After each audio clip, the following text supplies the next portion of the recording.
Oke, grafik yang selanjutnya itu kita punya yang namanya grafik atau diagram lingkaran. Nah, sesuai dengan namanya juga ya nggak mungkin dong tiba-tiba di sini namanya grafik lingkaran tapi bentuknya kubus, bentuknya kotak, nggak mungkin ya. Itu itu sudah tidak relevan. Oke, grafik lingkaran atau diagram lingkaran itu penyajian data dalam bentuk lingkaran yang dibagi menjadi beberapa bagian.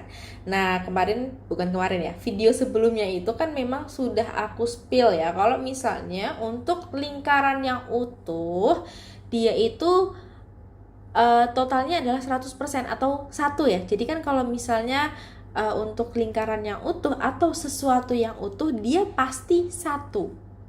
Satu itu bisa kita ubah menjadi 100%, atau karena dia bentuknya lingkaran, kita bisa ubah ke 360 derajat. Karena ketika kita bagi, gini ya, misalnya kita bagi, dia itu akan membentuk sudut-sudut di sini.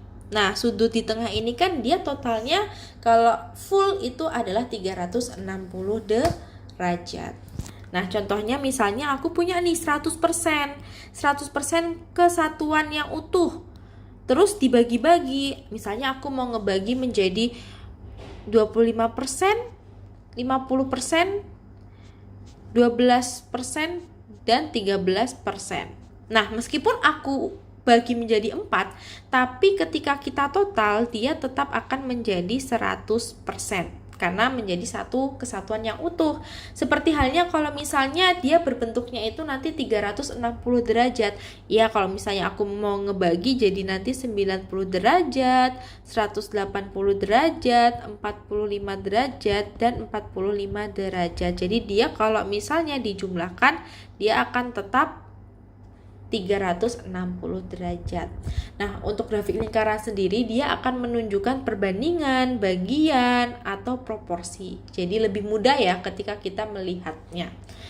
Nah, misalnya aku di sini punya gambar ala-ala ya.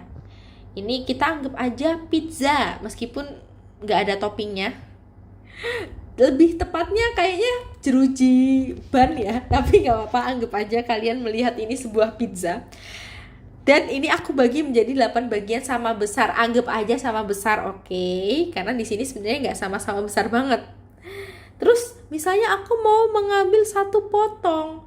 Nah, kira-kira satu potong ini itu berapa bagian sih? Bukan berapa bagian ya. Dia satu potong pizza ini kira-kira berapa bagian? Otomatis yang diambil itu kan satu ya. Di sini kan aku bagi menjadi 8 bagian. Jadi nantinya ini akan menjadi satu karena sama besar. Nah, berarti kalau satu potong pizza itu 1/, total dari pizzanya itu adalah 8. Atau satu potong pizza itu ternyata 1/8 bagian dari pizza utuh. Oke, misalnya aku juga punya contoh di sini.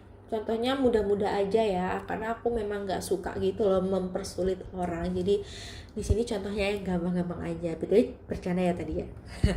Oke, di sini aku punya mata pelajaran favorit dan di sini ada jumlah siswanya. Untuk matematika ternyata ada 10 siswa yang suka. Terus 12 orang yang suka biologi dan seterusnya. Nah, misalnya aku pengen nanya ke kalian, perbandingan kimia dan biologi. Oke, perbandingan berarti ya udah kita bandingin aja antara kimia dengan biologi. Kimia itu adalah 6 banding dengan biologi 12, atau bisa kita ubah bentuk menjadi 6/12 dan kita sederhanakan menjadi 1/2 atau setengah. Ini perbandingan kimia dan biologi. Lalu aku punya juga pertanyaan, persentase bahasa Inggris terhadap jumlah keseluruhan. Ini maksudnya persentase jumlah siswa dengan mata pelajaran favoritnya bahasa Inggris terhadap jumlah siswa keseluruhan, gitu ya. Di sini berarti kita mengecek untuk perbandingan bahasa Inggris terhadap keseluruhan dulu ya. Nah, untuk jumlah siswa yang suka bahasa Inggris itu ada 10 orang. kita bandingkan dengan jumlah siswa keseluruhan.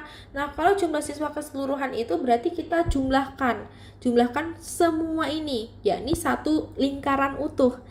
Ada 6 ditambah 12 ditambah 8 tambah 10 tambah 4 sama dengan 40. Berarti dibanding 40, atau bisa kita ubah bentuknya menjadi 10/40 kali 100 karena persentase ya. Jadi nanti jawabannya adalah 100/4 sama dengan 25%.